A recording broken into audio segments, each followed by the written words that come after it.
আসসালামু আলাইকুম ভিউয়ার্স, আজকে আমরা আলোচনা করব রিচ ড্যাড পুয়ার ড্যাড, টাকাকে আপনার গোলাম বানানোর দর্শন। আচ্ছা, কখনো কি ভেবে দেখছেন আমরা আমাদের জীবনের 25টা বছর পড়াশোনা করি একটি ভালো চাকরি পাওয়ার জন্য, অথচ সেই চাকরিতে ঢোকার পর বাকি 30টা বছর কেটে যায় শুধু মাসের শেষের বেতন আর বিল পরিশোধের চিন্তায়। আমাদের স্কুল কলেজ আমাদের ডাক্তার ইঞ্জিনিয়ার বা বড় অফিসার হতে শেখায়, কিন্তু টাকা কিভাবে কাজ করে তা কখনোই শেখায় না। আমরা সবাই টাকার জন্য কাজ করছি, কিন্তু টাকাকে কিভাবে আমাদের গোলাম বানাতে হয় তা আমাদের কেউ বলেনি। এখানেই জন্ম নেয় ইঁদুর দৌড় বা র্যাট রেস। আর এই দৌড় থেকে বের হওয়ার আসল দর্শন লুকিয়ে আছে এই বইয়ে, রিচ ড্যাড পুয়ার ড্যাড। আজ আমরা জানবো কেন এই একটি বই আপনার আর্থিক চিন্তা ভাবনাকে চিরতরে বদলে দিতে পারে।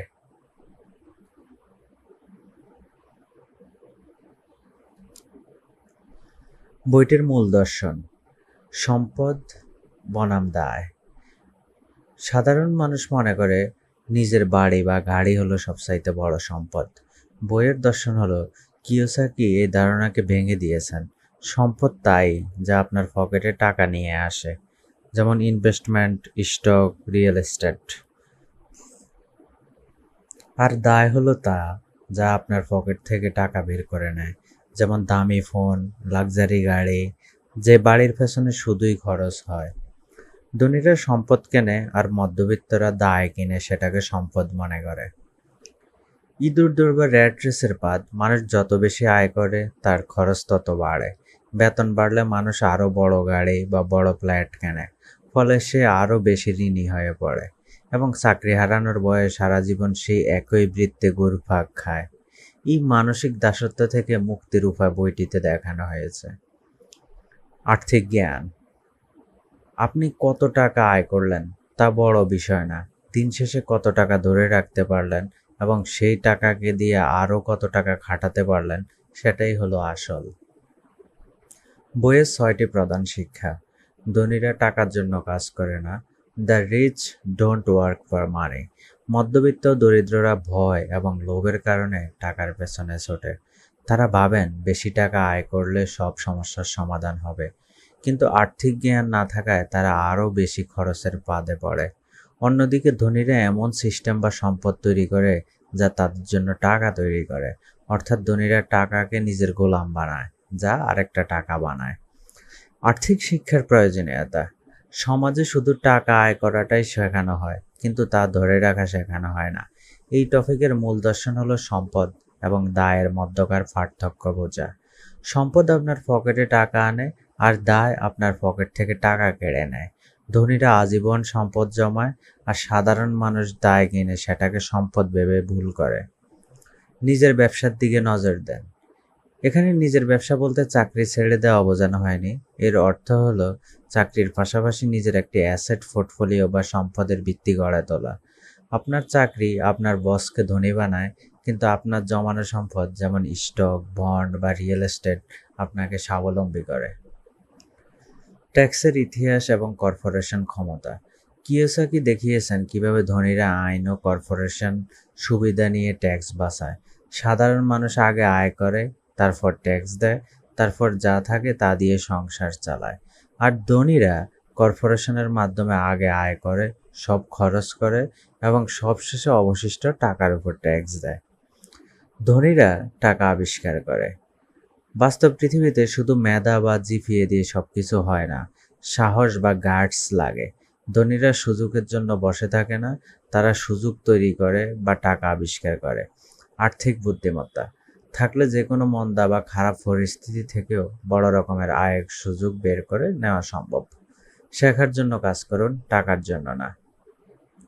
কিওসাকি তরুণদের পরামর্শ দেন এমন চাকরি খুঁজতে যেখানে তারা কিছু শিখতে পারবে, যেমন সেলস, মার্কেটিং, লিডারশিপ, ম্যানেজমেন্ট। শুধু ভালো বেতনের জন্য নয়, যে কোনো একটি বিষয়ে অন্ধ বিশেষজ্ঞ হওয়ার চেয়ে ব্যবসার বিভিন্ন দিক সম্পর্কে মৌলিক ধারণা রাখা দীর্ঘমেয়াদী সফল হতে বেশি সাহায্য করে। সফলতার পথে 5টি বড় বাধা। বইয়ের শেষের দিকে আরও কয়েকটি গুরুত্বপূর্ণ টপিক আছে যেখানে বলা হয়েছে আর্থিক জ্ঞান থাকার পরও মানুষ কেন সফল হয় না। এর পেছনে 5টি মানসিক কারণ রয়েছে। 1, ভয়, টাকা হারানোর ভয়। 2, সংশয়বাদ, নিজের বা বাজারের উপর অবিশ্বাস, যদি লস হয়। 3 হচ্ছে অলসতা, ব্যস্ততার অজুহাতে আসল কাজ না করা। 4 হচ্ছে খারাপ অভ্যাস, নিজেকে আগে টাকা না দিয়ে অন্যদের বিল আগে পরিশোধ করা। তারপর হচ্ছে অহংকার, আমি সব জানি এমন ভাব ধরে নিজের অজ্ঞতাকে লুকিয়ে রাখা। ধনীরা কেন টাকার জন্য কাজ করে না? সাধারণ মানুষ এবং ধনীদের মধ্যে সবচাইতে বড় পার্থক্য হলো তাদের মন মানসিকতা এবং আবেগ। রবার্ট কিওসাকির মতে সাধারণ মানুষ 2টি তীব্র আবেগের দ্বারা চালিত হয়। 1 হচ্ছে ভয় এবং 2 হচ্ছে লোভ।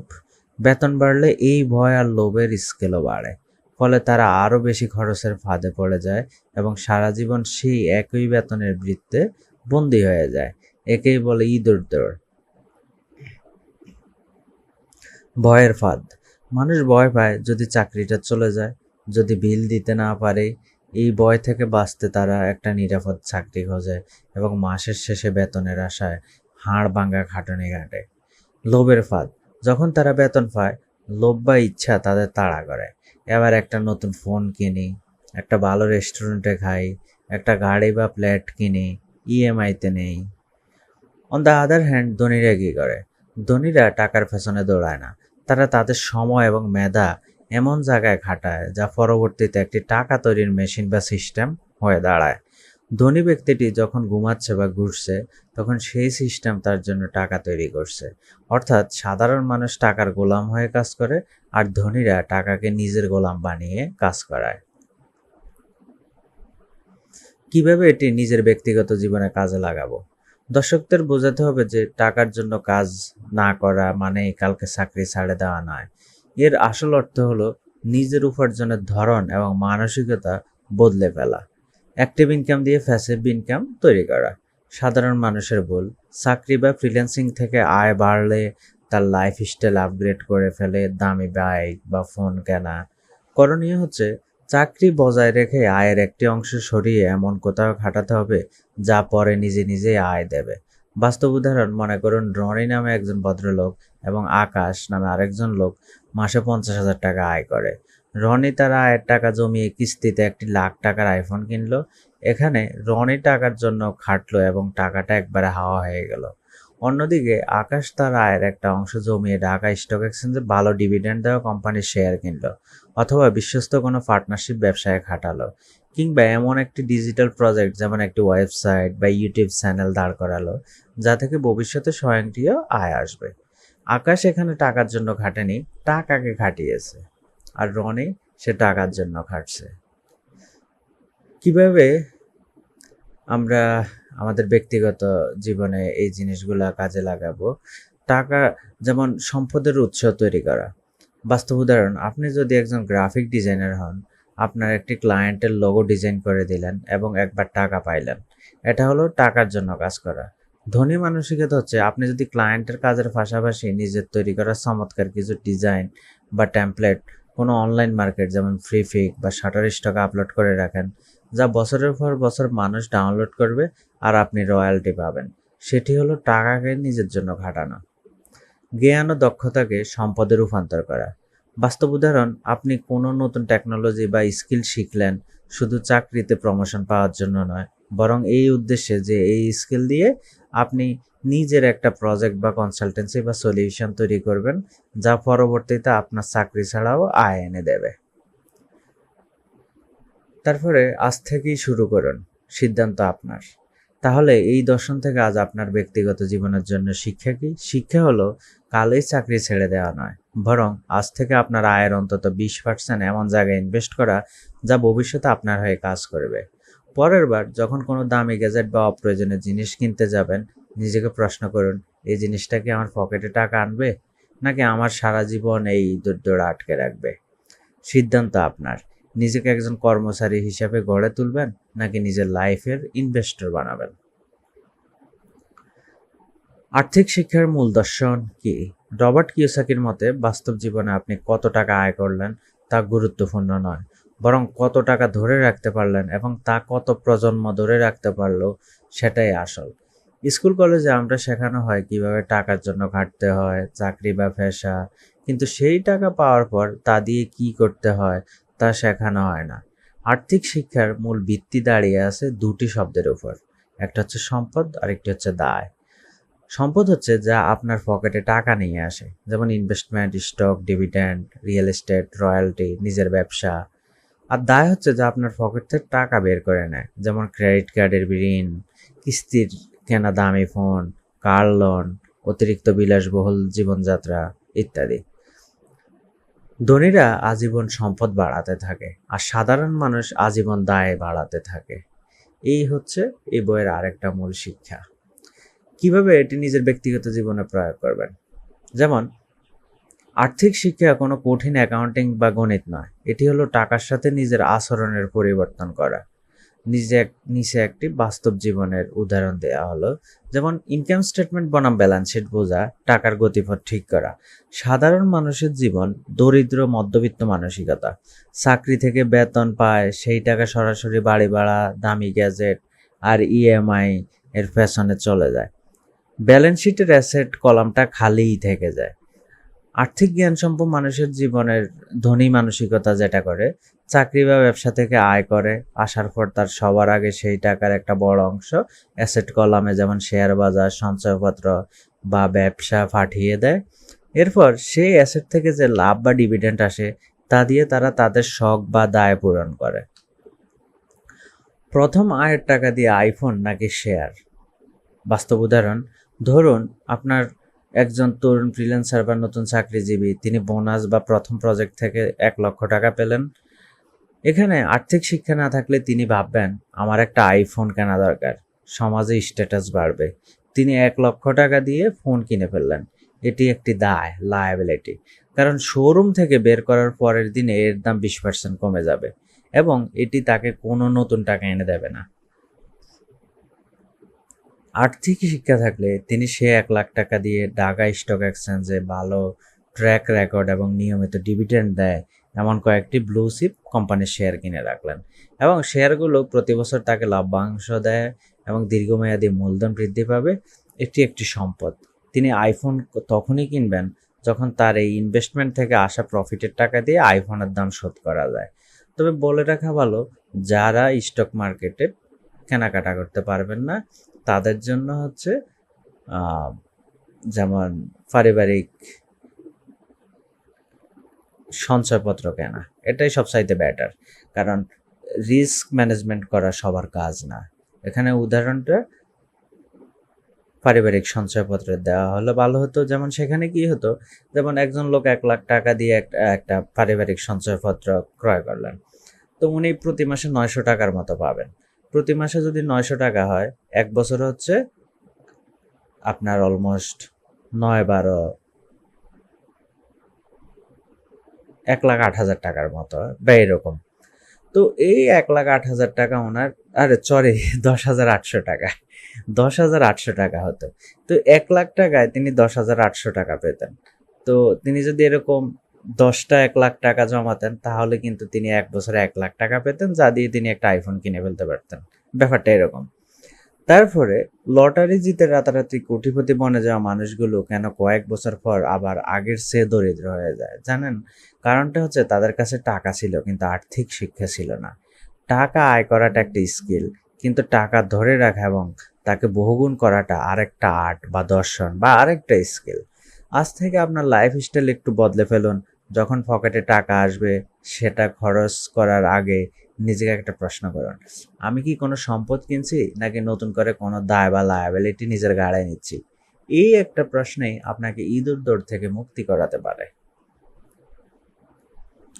কিভাবে এটি নিজের ব্যক্তিগত জীবনে প্রয়োগ করব তার আরেকটি উদাহরণ হচ্ছে, আপনি যে আর্থিক শিক্ষা কোনো এটা বলি, সবার আগে নিজেকে পে করা। সাধারণ মানুষ সব বিল মাস শেষে সব বিল, যেমন বাড়ি ভাড়া, বিদ্যুৎ বিল, শপিংয়ের বিল, গ্রোসারির বিল দেওয়ার পর যা অবশিষ্ট থাকে তা সঞ্চয় করার চেষ্টা করে। কিন্তু আর্থিক শিক্ষার মূল মন্ত্র হলো বেতন পাওয়ার সাথে সাথে সবার আগে নিজের ফিউচারের জন্য অ্যাসেট কলাম অন্তত 10 থেকে 20% সরিয়ে রাখতে হবে। বাকি টাকা দিয়ে সংসার বা অন্যান্য খরচ চালাতে হবে। খরচ করার পর সঞ্চয় নয়, বরং সঞ্চয় করার পর যা বাঁচে তা খরচ করা হলো আর্থিক শিক্ষা। এখানে 10 থেকে 20% অ্যাটলিস্ট বলা হয়েছে, এর বেশি যে যতটুকু পারে, কারণ আয় ভেদে এক একজনের ইনভেস্টমেন্ট এক এক রকম হবে। লটারি জিতে রাতারাতি কোটিপতি বনে যাওয়া মানুষগুলো কেন কয়েক বছর পর আগের চেয়ে দরিদ্র হয়ে যায় জানেন? কারণ তাদের কাছে টাকা ছিল কিন্তু আর্থিক শিক্ষা ছিল না।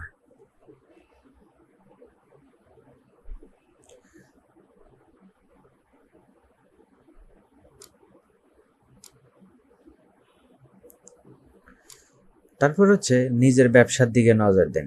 কিওসাকি এখানে জব বা ব্যবসা ছেড়ে জব বা ব্যবসা এই দুটির মধ্যে একটি বড় মনস্তাত্ত্বিক পার্থক্য দেখিয়েছেন। এখানে যেমন চাকরি বনাম নিজের ব্যবসা। আপনি চাকরি করেন যেটা আপনার যার জন্য কাজ করছেন, আপনি যদি ব্যাংকার হন তবে আপনি একজন ব্যাংকিং প্রফেশনাল। আপনি যদি সেলস এক্সিকিউটিভ হন তবে সেলস আপনার প্রফেশন। কিন্তু এই চাকরিটা আপনার বসের ব্যবসা সমৃদ্ধ করছে, আপনার নিজের না। আবার আপনার ব্যবসা আপনার নিজের অ্যাসেট কলাম বা সম্পদ ভিত্তি। কিওসাকির মতে আপনার আসল ব্যবসা হলো আপনার সেই সম্পদগুলো যা আপনার অনুপস্থিতিতে আপনার জন্য টাকা তৈরি করে। অধিকাংশ মানুষ সারা জীবন অন্যের ব্যবসার জন্য ঘাটেন, ট্যাক্স দিয়ে সরকারের জন্য ঘাটেন, আর ক্রেডিট কার্ড বা হোম লোনের কিস্তি দিয়ে ব্যাংকের জন্য ঘাটেন। তারা নিজেদের আসল ব্যবসা অর্থাৎ সম্পদ গড়তেই ভুলে যান। যেমন চাকরির পাশাপাশি নিজের সম্পদ বা অ্যাসেট স্তম্ভটিকে শক্তিশালী করাই হলো নিজের ব্যবসার দিকে নজর দেওয়া। এটাই হচ্ছে কিওসাকির নিজের ব্যবসার দিকে নজর দেওয়া বলতে বোঝায়। Keep your own business. যেমন ব্যক্তিগত জীবনে প্রয়োগ বাস্তব উদাহরণ যদি দেখি, 9টা টু 5টা পাশাপাশি নিজের ব্যবসা করা। বাস্তব উদাহরণ হচ্ছে আসিফ একজন সফটওয়্যার কোম্পানিতে ফুল টাইম প্রোগ্রামার হিসেবে চাকরি করেন। এটা তার প্রফেশন, যা তাকে প্রতি মাসে ফিক্সড বেতন দেয়। প্রয়োগ হচ্ছে আসিফ তার প্রফেশন ঠিক রেখেই নিজের ব্যবসার দিকে নজর দিলেন। তিনি প্রতি মাসের বেতনের একটা অংশ দিয়ে ঢাকা স্টক এক্সচেঞ্জে ভালো নামি কোম্পানির শেয়ার কেনা শুরু করলেন মার্জিন অফ সেফটিতে। কিছু টাকা দিয়ে একটা অনলাইন কোর্সের প্ল্যাটফর্মও তৈরি করলেন, যেখানে তার তৈরি করা টিউটোরিয়াল স্বয়ংক্রিয়ভাবে বিক্রি হয়, অথবা ইউটিউব চ্যানেলে দিলেন, এরকম হতে পারে। ফলাফল হবে আসিফ চাকরি করছে তার বসের জন্য, কিন্তু তার কেনা শেয়ার এবং অনলাইন কোর্সটি হলো তার নিজের ব্যবসা, যা তার হয়ে কাজ করছে। এটা হচ্ছে চাকরির পাশাপাশি নিজের জগৎ গড়ে তোলা, নিজের কাজ, নিজের ব্যবসা গড়ে তোলা। 2 হচ্ছে মেধা ও বুদ্ধিভিত্তিক সম্পদ তৈরি। আপনি একজন লেখক বা কন্টেন্ট ক্রিয়েটর, আপনি একটি এজেন্সির হয়ে স্ক্রিপ্ট বা আর্টিকেল লিখে দেন এবং প্রতি আর্টিকেলের জন্য টাকা পান। এটা হইল চাকরি। প্রয়োগ হলো এর পাশাপাশি আপনি নিজের একটি ইবুক লিখলেন বা একটি ইউটিউব চ্যানেল দাঁড় করালেন। এই ইবুক বা চ্যানেলটি আপনার একটি স্থায়ী সম্পদ পরিণত হলো। যতদিন মানুষ এই বই পড়বে বা ভিডিও দেখবে, আপনার অ্যাকাউন্টে টাকা আসতে থাকবে। এটাই হচ্ছে আপনার আসল ব্যবসা। এরকম দুটো উদাহরণ নিয়ে আলোচনা করা যায়। তারপর হচ্ছে রিয়েল এস্টেট ও ক্ষুদ্র বিনিয়োগ। আপনার যদি বড় অঙ্কের টাকা থাকে তবে এমন কোনো ছোট জমি বা ফ্ল্যাট কেনা যা থেকে প্রতি মাসে নিশ্চিত ভাড়া আসবে। যদি পুঁজি কম থাকে তবে কোনো বিশ্বস্ত চেইন শপ বা লোকাল স্টার্টআপে ছোট পার্টনারশিপ নেওয়া, যেখানে আপনাকে প্রতিদিন সময় দিতে হবে না কিন্তু লভ্যাংশ আসবে। ম্যাকডোনাল্ডসের প্রতিষ্ঠাতা রে ক্রক একবার টেক্সাস ইউনিভার্সিটির এমবিএর ছাত্রদের জিজ্ঞেস করলেন, আমার ব্যবসাটা কিসের বলতে পারো? সবাই হেসে বলছিল, কেন রে ভাই, আপনার বার্গার বিক্রি করেন? রে ক্রক হেসে জবাব দিয়েছেন, না, আমার আসল ব্যবসা বার্গার না, আমার ব্যবসা হলো রিয়েল এস্টেট। কারণ ম্যাকডোনাল্ডসের প্রতিটি ফ্র্যাঞ্চাইজি পৃথিবীর সবচেয়ে দামি জায়গায় জমি কিনে তৈরি করা হয়। জাস্ট ইমাজিন, উনি বললেন ম্যাকডোনাল্ডসের প্রতিটি ফ্র্যাঞ্চাইজি, প্রতিটি দোকান পৃথিবীর সবচাইতে দামি দামি জায়গায় জমি কিনে তৈরি করা হয়। ঠিক একইভাবে আজ নিজেকে জিজ্ঞাসা করুন, আপনি কি সারা জীবন শুধু অন্যের ব্যবসা বড় করার জন্য খাটবেন, নাকি আজই সময় প্রফেশনের পাশাপাশি নিজের আসল ব্যবসার দিকে নজর দিবেন? চাকরিটা মন দিয়ে করুন যাতে আপনার বর্তমানে সংসার চলে, আর বেতনের টাকা দিয়ে নিজের অ্যাসেট কলামটা এমনভাবে সাজান যেন ভবিষ্যৎ সুরক্ষিত হয়। মনে রাখবেন, ধনী হতে হলে আপনার নিজের সম্পদের মালিক হতে হবে, অন্য কারো গোলাম নয়। ট্যাক্সের ইতিহাস ও কর্পোরেশন ক্ষমতা আমরা আলোচনা করি। রবার্ট টি কিওসাকি একটি ঐতিহাসিক সত্য তুলে ধরছেন। শুরুতে কিন্তু সাধারণ মানুষের উপর কোনো স্থায়ী ট্যাক্স বা কর ছিল না। ইংল্যান্ড ও আমেরিকায় শুধু যুদ্ধের সময় সাময়িক কর নেওয়া হতো। পরবর্তীতে রবিনহুডের গল্প শুনিয়ে ধনীদের কাছ থেকে টাকা নিয়ে গরিবদের দেওয়া হবে, সাধারণ মানুষের ভোট নিয়ে স্থায়ী ট্যাক্স আইন পাশ করা হয়।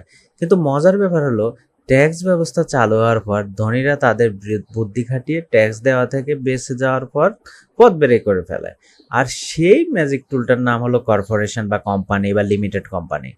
ট্যাক্সের আসল মারফেস লুকিয়ে আছে সাধারণ মানুষ এবং লিমিটেড কোম্পানির টাকা খরচের ধারণে।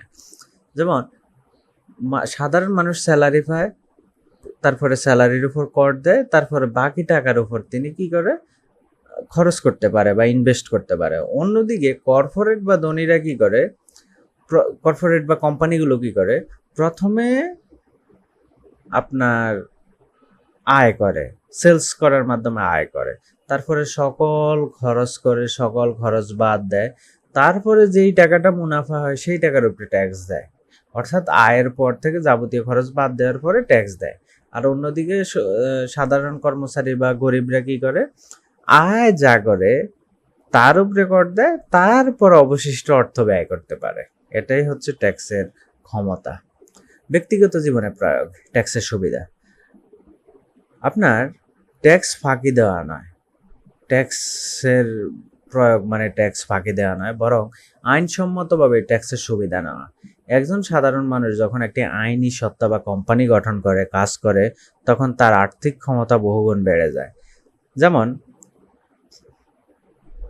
আবির নামে কোনো এক ব্যক্তি, তিনি মাসে 2 লাখ টাকা আয় করেন। তাকে শুরুতে এই আয়ের ওপর ব্যক্তিগত আয়কর দিতে হবে।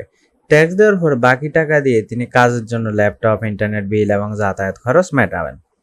আবার কোভিডের অবস্থা, যিনি একটা কোম্পানির মালিক হতে পারে, তো তিনিও প্রতি মাসে 2 লাখ টাকা কোনোভাবে কিছু সেল করে আয় করেন, কিন্তু তিনি টাকাটা নেন তার কোম্পানির অ্যাকাউন্টে। তার কাজের ল্যাপটপ, অফিসের ইন্টারনেট, ক্লায়েন্টের সাথে রেস্টুরেন্টে মিটিংয়ের বিল, এমনকি ব্যবসায়িক কাজে ব্যবহৃত গাড়ির ফুয়েল খরচ তিনি কোম্পানির বৈধ খরচ হিসাবে দেখান। মাস শেষে সব খরচ বাদ দিয়ে দেখা যায় কোম্পানির অ্যাকাউন্টে 50,000 টাকা বাঁচে। কোম্পানি শুধু 50,000 টাকার উপরেই ট্যাক্স দিবে, আর অন্যদিকে আবির সাহেব তিনি 2 লাখ টাকার উপরে ট্যাক্স দিবে। তো সম্পদের সুরক্ষাও সীমিত। কর্পোরেশন আরেকটা বড় ক্ষমতা হলো লিমিটেড লায়াবিলিটি। আপনি যদি ব্যক্তি নামে কোনো ব্যবসা বা ঋণ নেন এবং ব্যবসা যদি মার খায়, তবে ব্যাংক আপনার বাড়ি, গাড়ি, ব্যক্তিগত সম্পত্তি ক্রয় করতে পারবে। কিন্তু আপনি যদি একটি লিমিটেড কোম্পানির মাধ্যমে ব্যবসা করেন, তবে আইনিভাবে আপনি এবং আপনার কোম্পানি দুটি আলাদা সত্তা। ব্যবসার কোনো লস বা ঋণের দায় আপনার ব্যক্তিগত সম্পত্তির উপর আসবে না। ধনীরা তাদের সব অ্যাসেট বা সম্পদ সরাসরি নিজেদের নামে রেখে কোম্পানির নামে রাখে, যাতে তা সুরক্ষিত থাকে। লাইনটা আবার শুনেন, ধনীরা তাদের সব অ্যাসেট বা সম্পদ সরাসরি নিজের নামে না রেখে কোম্পানির নামে রাখে, যাতে তা সুরক্ষিত থাকে। আর্থিক স্বাধীনতার চতুর্থ নিয়ম। স্কুল কলেজে আমাদের শেখানো হয় কঠোর পরিশ্রম করে সৎ নাগরিক হিসাবে ট্যাক্স দিতে, কিন্তু আমাদের এটা শেখানো হয় না যে আইন মেনে ধনীরা সাধারণ মানুষের চেয়ে অনেক কম ট্যাক্স দেয়। আপনি যখন একজন চাকরিজীবী, তখন আপনি সরকারের জন্য কাজ করছেন আগে, কারণ আপনার আয়ের একটা অংশ সরকার আগে কেটে নেয়। কিন্তু আপনি যখন নিজের একটা ছোট কোম্পানি বা ফার্ম তৈরি করেন, তখন আইন আপনাকে অধিকার দেয় আগে নিজের ব্যবসার খরচ মেটান, তারপর সরকারকে দেন। তাই আর্থিক স্বাধীনতার চতুর্থ নিয়ম হলো আইন জানুন এবং নিজের ছোটখাটো ব্যবসা বা ফ্রিল্যান্সিং একটি প্রফেশনাল আইনি কাঠামো বা কোম্পানিতে রূপ দেন। তারপরে ট্যাক্স ফাঁকি দেওয়া অপরাধ, কিন্তু ট্যাক্স আইন বুঝে নিজের সম্পদ বাঁচানো হলো আর্থিক বুদ্ধিমত্তা। ধনীরা টাকা আবিষ্কার করে। রবার্ট টি কিওসাকির বইয়ের এই 5 নম্বর টপিকটিতে মূলত সাহস, সৃজনশীলতা এবং সুযোগ সেনার মানসিকতা নিয়ে ধনীরা টাকা আবিষ্কার করে। এর মানে এই নয় যে ধনীরা ঘরে বসে জাল টাকা বানায়।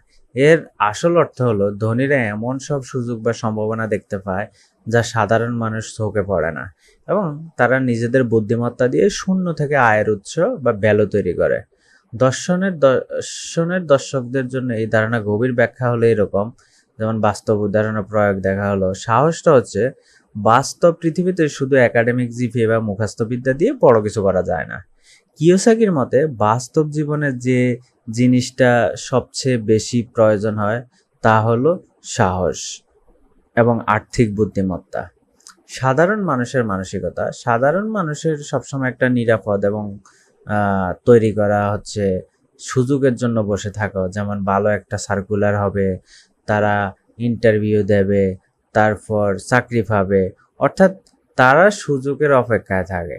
ধনীদের মানসিকতা হচ্ছে ধনীরা সুযোগের জন্য বসে থাকে, তারা চারপাশে সমস্যা বা মন্দা বা মানুষের প্রয়োজন বিশ্লেষণ করে নিজেদের বুদ্ধিমত্তা দিয়ে সুযোগ তৈরি করে।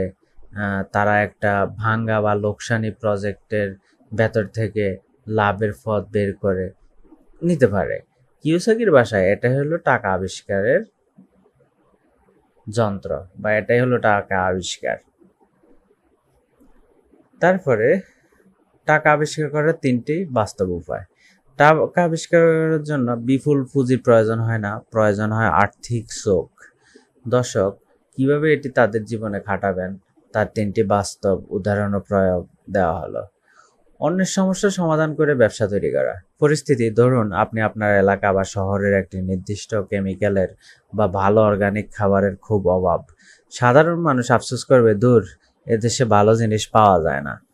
টাকা আবিষ্কারের মানসিকতা যার, সে বলবে, একজন দূরদর্শী মানুষ ভাববে, মানুষ যেহেতু এটা পাচ্ছে না, তার মানে এখানে একটা বিশাল চাহিদা বা মার্কেট গ্যাপ আছে। তিনি সরাসরি উৎপাদনের সাথে যোগাযোগ করে এমন একটা সাপ্লাই চেইন তৈরি করে ফেললেন এবং ফেসবুক বা অনলাইনের মাধ্যমে ডেলিভারি দেওয়া শুরু করলেন।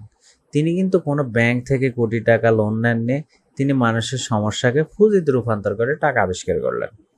মন্দা বা খারাপ পরিস্থিতির সুযোগের রূপান্তর। বাস্তব উদাহরণটা হচ্ছে, শেয়ার বাজার বা রিয়েল এস্টেট মার্কেটে যখন ধস নামে, তখন সাধারণ মানুষ ভয়ে তাদের সব শেয়ার সম্পত্তি পানির দামে বিক্রি করে পালিয়ে আসে। প্রয়োগটা হচ্ছে, কিন্তু আর্থিক জ্ঞান সম্পন্ন মানুষ তখন শান্ত থাকেন। তারা জানেন মন্দার পরেই সুদিন আসে। তারা তখন অত্যন্ত সস্তা দামে ভালো ভালো কোম্পানির শেয়ার, যেমন ঢাকা স্টক এক্সচেঞ্জের ভালো ডিভিডেন্ড দেওয়া শেয়ার বা কম দামে ভালো জমি কিনে রাখেন।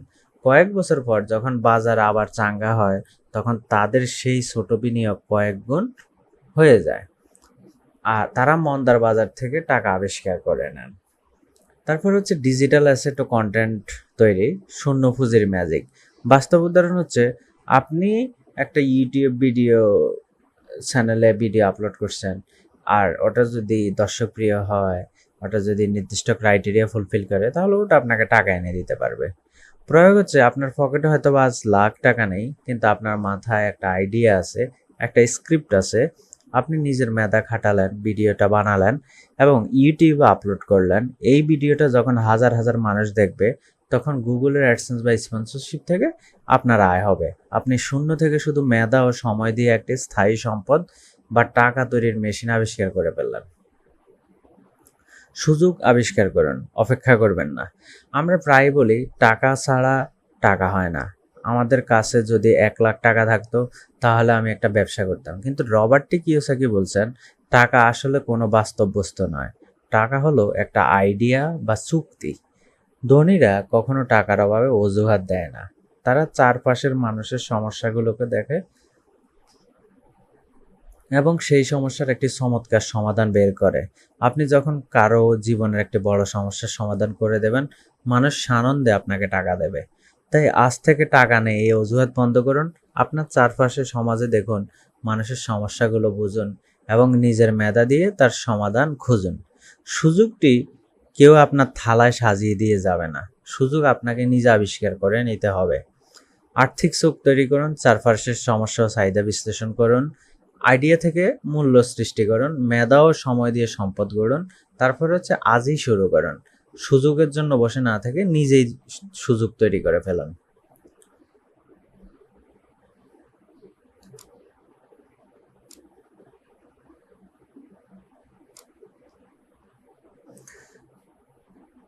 শেখার জন্য কাজ করা, এর আসল মানে কি? অধিকাংশ মানুষ একটি চাকরি বেছে নেওয়ার সময় শুধু 2টি জিনিস দেখে, বেতন কত এবং নিরাপত্তা কেমন। এর ফলে তারা একটি একটি নির্দিষ্ট বিষয়ে দক্ষ হয়ে ওঠে, যেমন শুধু কোডিং করা অথবা শুধু অ্যাকাউন্টস দেখা বা শুধু ডিজাইন করা। কিওসাকির মতে কোনো একটি নির্দিষ্ট বিষয়ে অতিরিক্ত বিশেষজ্ঞ হওয়া বিপজ্জনক, কারণ যদি কোনোদিন সেই পদের চাহিদা কমে যায় তবে সেই মানুষটি সংকটে পড়ে। অন্যদিকে ধনী মানসিকতার মানুষরা এমন চাকরি বা প্রজেক্ট বেছে নেয় যেখানে তারা ব্যবসার পুরো ইকোসিস্টেম বা বিভিন্ন দিক শিখতে পারে, বিশেষ করে সেলস এবং মার্কেটিং, মানুষের সাথে যোগাযোগ করা এবং রিজেকশন বা না শোনার ক্ষমতা। তারপর হচ্ছে ম্যানেজমেন্ট, মানুষ এবং সময় পরিচালনা করা। তারপর হচ্ছে ক্যাশ ফ্লো ম্যানেজমেন্ট, টাকার হিসাব ও গতিবিধি বোঝা। এই এই শেখার জন্য কাজ করার এর মূল দর্শনটি হলো, আজ আপনি যে কাজটি কম বেতনে বা বিনামূল্যে শুধু শেখার জন্য করছেন, সেই শিক্ষা বা স্কিলটি আগামী 5 বা 10 বছর পর আপনাকে কোটি টাকার সম্পদ তৈরি করতে সাহায্য করবে। জ্ঞান হলো স্থায়ী সম্পদ, আর বেতন হলো সাময়িক স্বস্তি। কিভাবে এটা নিজের ব্যক্তিগত জীবনে প্রয়োগ করা যায়? সাময়িক কিছু টাকা কম পাওয়া বিনিময়ে যদি একটা বড় দক্ষতা অর্জন করা যায়, তবে তার জীবনের সেরা ইনভেস্টমেন্ট। ইন্টার্নশিপ বা এন্ট্রি লেভেলে চাকরির ক্ষেত্রে, ধরুন রাফি ও সাজিদ দুনি সদ্য ইউনিভার্সিটি থেকে পাশ করছেন। রাফির সিদ্ধান্ত টাকার জন্য কাজ করা। রাফি একটা ডেটা এন্ট্রি কোম্পানিতে 30,000 টাকা বেতনে চাকরি নিল। কাজটা সহজ, বেতনও ভালো, কিন্তু সেখানে নতুন কিছু শেখার নেই। সাজিদের সিদ্ধান্ত হচ্ছে শেখার জন্য কাজ করা। সাজিদ একটা ই-কমার্স স্টার্টআপে মাত্র 15,000 টাকা বেতনে সহকারী হিসাবে ঢুকলো। সেখানে বেতন অর্ধেক, কিন্তু সাজিদকে product sourcing, Facebook marketing, client dealing এবং ডেলিভারি ম্যানেজমেন্ট সবকিছু নিজ হাতে শিখতে হচ্ছে। প্রয়োগ ফলাফলটা হচ্ছে 3 বছর পর প্রথম জনের বেতন অর্থাৎ রাফির বেতন বেড়ে 35,000 টাকা হবে, কিন্তু সাজিদ 3 বছর পর একটা ব্যবসা কিভাবে শূন্য থেকে দাঁড় করাতে হয় তা পুরোটা শিখে গেছে। এখন সাজিদ চাকরি ছেড়ে নিজের একটা ই-কমার্স ব্র্যান্ড খুলে মাসে লাখ টাকা আয় করার ক্ষমতা রাখে। সাজিদ টাকার জন্য খাটেনি, শেখার জন্য খেটেছে। যেমন আরেকটা হচ্ছে ফ্রিল্যান্সিং বা সাইড প্রজেক্ট। আপনি একজন ভিডিও এডিটর, আপনার কাছে একটি লোক, ছোট ক্লায়েন্ট এলো যার বাজেট খুব কম, কিন্তু সে খুব ক্রিয়েটিভ এবং আন্তর্জাতিক মানের একটি প্রজেক্ট করতে চায়। টাকার দিকে না তাকিয়ে প্রজেক্টটি লোভে নিন, কারণ এই প্রজেক্টটি করতে গিয়ে আপনার যে অ্যাডভান্স লেভেলের এডিটিং এবং গ্লোবাল স্ট্যান্ডার্ড শিখবেন তা আপনার পোর্টফোলিওকে এতটা শক্তিশালী করবে যে ভবিষ্যতে আপনি বড় আন্তর্জাতিক ক্লায়েন্টের কাছ থেকে এর চেয়ে 100 গুণ বেশি চার্জ করতে পারবেন। এর মাধ্যমে একজন মানুষ কিভাবে উপকৃত হবে? যেমন ইঁদুরদৌড়, রেট রেস থেকে মুক্তি। আপনি যখন ব্যবসার সব দিক, সেলস, ফাইন্যান্স, ম্যানেজমেন্ট শিখে যাবেন, তখন আপনি আর সারা জীবন অন্যের চাকরির উপর নির্ভরশীল থাকবেন না। নিজের ব্যবসা বা অ্যাসেট তৈরি করা আপনার জন্য সহজ হয়ে যাবে। বহুমুখী প্রতিভা, জেনারেলিস্ট হওয়া। কিওসাকি বলেন, সবকিছু সম্পর্কে একটু জানা, কোনো একটা বিষয়ে সবকিছু জানাচ্ছে অনেক ভালো। আপনি যখন বিভিন্ন স্কিল জানবেন, তখন যে কোনো কঠিন পরিস্থিতি, যেমন ছাঁটাই বা মন্দা, আপনি দ্রুত নতুন কোনো আয়ের পথ বের করে নিতে পারবেন।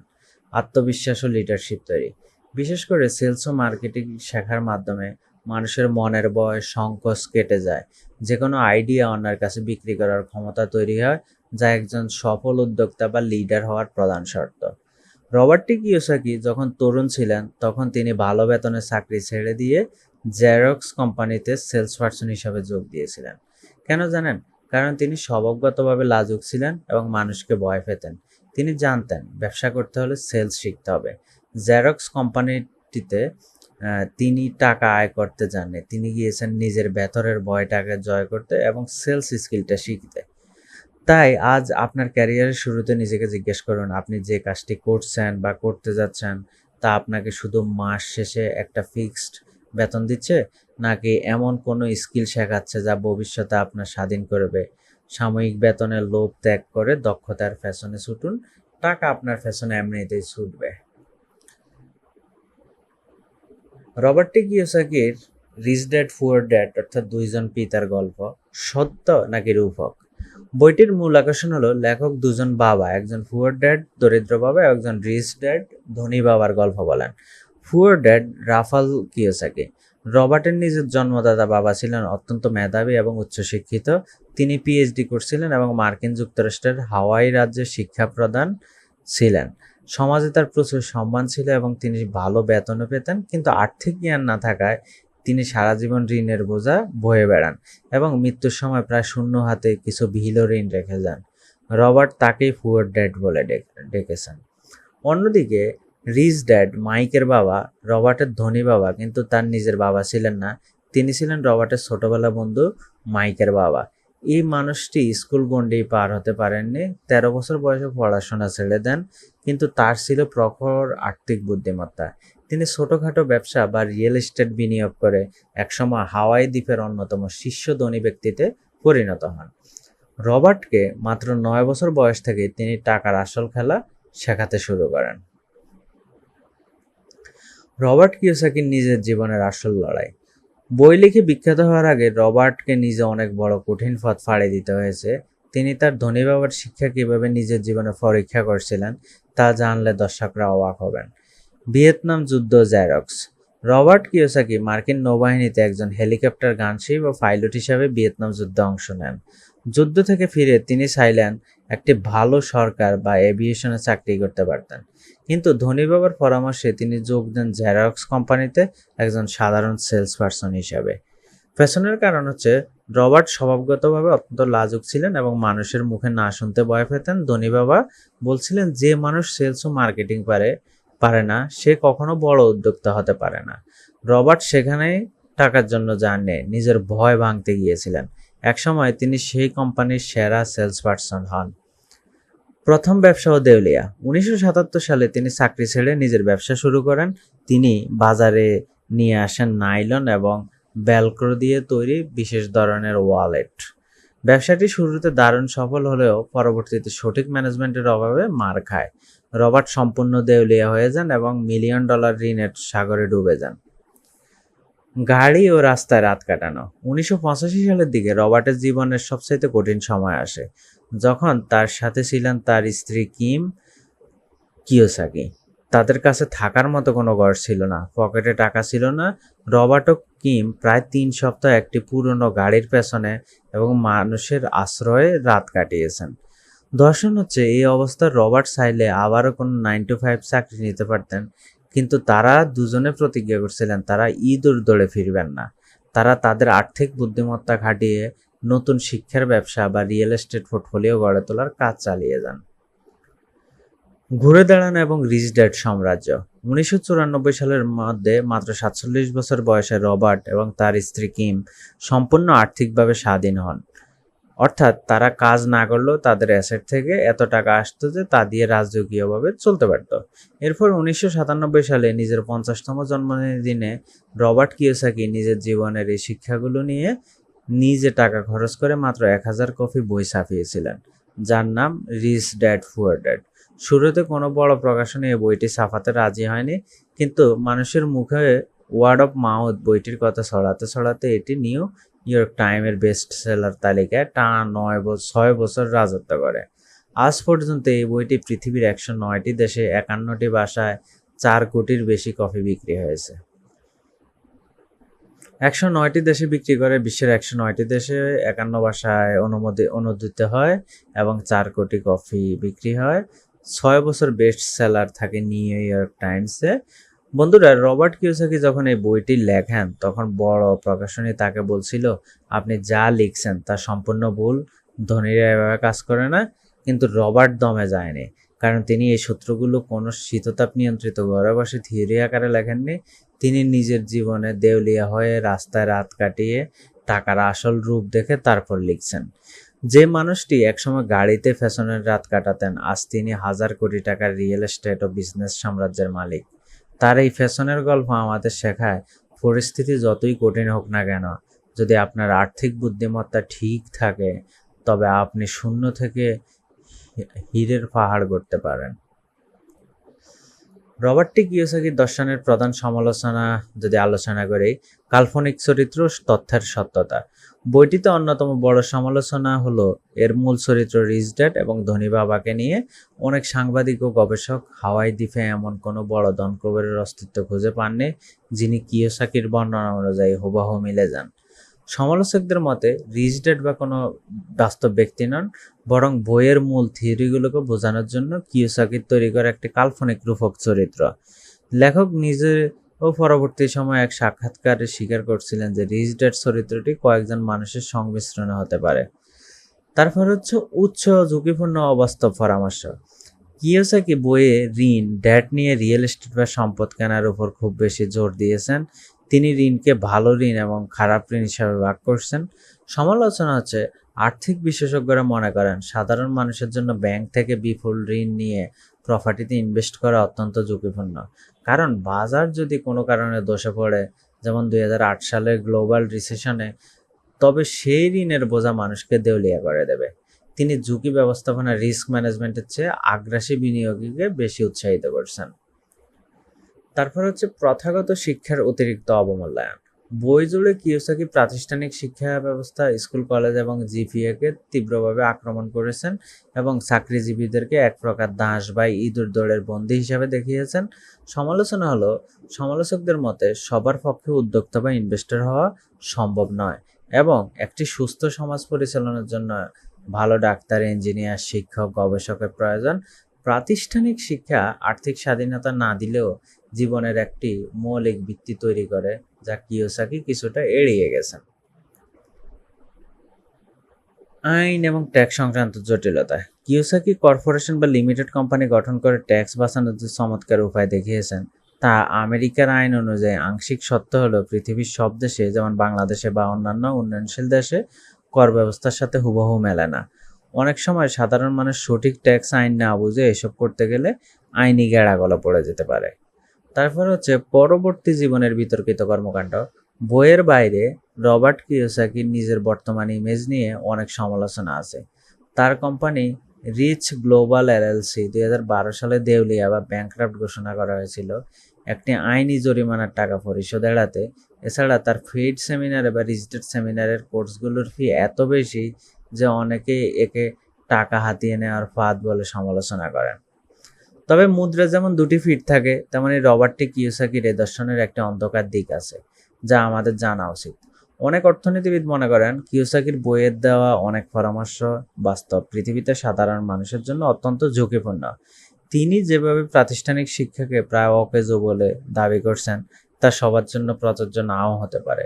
আবার ঋণ নিয়ে রাতারাতি রিয়েল এস্টেটের মালিক হওয়ার যে স্বপ্ন তিনি দেখেছেন, সঠিক জ্ঞান ছাড়া তা করতে গেলে মানুষ দেউলিয়া হয়ে যেতে পারে। তাই দর্শনে আমাদের শেখায় অন্ধভাবে কাউকে অনুকরণ বা অনুসরণ না করতে। রিচ ড্যাড পুয়ার ড্যাড বইটির মূল উদ্দেশ্য আপনাকে রাতারাতি ধনী বানানো নয়, এবং আপনার ভেতরে আর্থিক সচেতনতাকে জাগিয়ে তোলা।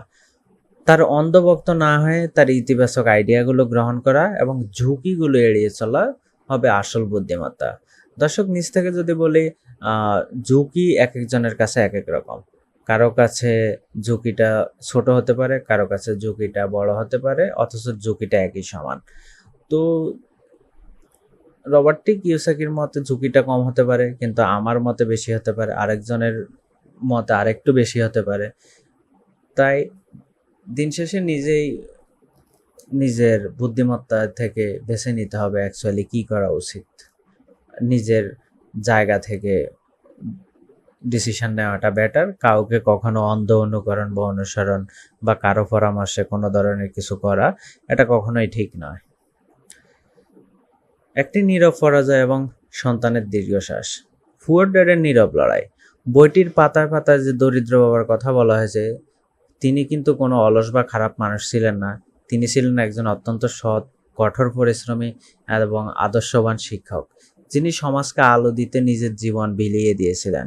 রবার্ট কিওসাকি যখন ছোট ছিলেন, তখন তিনি দেখতেন তার বাবা দিন রাত এক করে খাটছেন, সততার সাথে দায়িত্ব পালন করছেন, অথচ মাস শেষে সেই বাবাকেই টেবিল ভর্তি বিলের কাগজ বা সামনে নিয়ে অত্যন্ত চিন্তিত মুখে বসে থাকতে হতো। যে মানুষটি পুরো রাজ্যের শিক্ষা ব্যবস্থার প্রধান ছিলেন, দিন শেষে নিজের জীবনের আর্থিক টানপোড়েনের কাছে তিনি ছিলেন বড্ড অসহায়। সবচেয়ে হৃদয় বিদারক ব্যাপার হলো, এই সততা এবং উচ্চশিক্ষা সত্ত্বেও জীবনের শেষ দিনগুলোতে এসে তিনি এক চরম আর্থিক সংকটে মুখোমুখি হন। সমাজ যাকে সফল মানুষ হিসাবে হাততালি দিয়েছিল, জীবনের শেষ প্রান্তে এসে তিনি আবিষ্কার করলেন যে এক নিদারুণ একাকিত্ব আর ঋণের বোঝা ছাড়া তার আর কিছুই অবশিষ্ট নেই। দুই বাবার মাঝখানে দাঁড়িয়ে থাকে এক অবুঝ বালক। কল্পনা করুন সেই 9 বছরের ছোট রবার্টকে, যার এক পাশে দাঁড়িয়ে আছেন তার নিজের জন্মদাতা বাবা, উচ্চশিক্ষিত, সম্মানিত, কিন্তু মাসের শেষে টাকার চিন্তায় ক্লান্ত। আর অন্য পাশে দাঁড়িয়ে আছেন বন্ধুর বাবা, যার কোনো ডিগ্রি নেই, কিন্তু যিনি জীবনের বাস্তবতাকে খুব কাছ থেকে চিনছেন। রবার্ট তার নিজের বাবাকে ভালোবাসতেন, শ্রদ্ধা করতেন। তিনি যখন যখন তিনি দেখলেন তার ওই সৎ বাবা সমাজে তৈরি করে একটা অদৃশ্য ফাঁদে বন্দী হয়ে প্রতিনিয়ত পিষ্ট হচ্ছেন, তখনই একজন সন্তানের মনের ভেতর যে তীব্র হাহাকার আর প্রশ্ন তৈরি হয়েছিল, সেই প্রশ্নের উত্তর খোঁজার জার্নি হলো এই বইটি।